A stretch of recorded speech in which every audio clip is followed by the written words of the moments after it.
Hello বন্ধুরা, তোমরা কি জানো জঙ্গলে অনেক বৃষ্টি হচ্ছিল। টুনি পাখি বৃষ্টির দিনে মজার খিচুড়ি রান্না করেছিল। তারা খেয়ে ঘুমিয়ে পড়লো, কিন্তু পরের দিন দেখলো বন্যা শুরু হলো। বন্ধুরা, টুনি পাখিরা তো বিপদে পড়ে গেল। তারা কি করবে সেজন্য উপায় খুঁজে পেল না।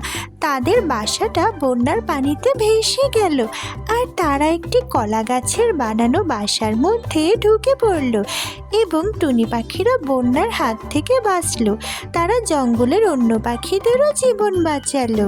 টুনি পাখিদের এত সুন্দর কলা গাছের বাসা দেখে জঙ্গলের পাখিরা ভীষণ খুশি হলো, আর তাদের জীবন বাঁচানোর জন্য টুনি পাখিদেরকে ধন্যবাদ জানালো।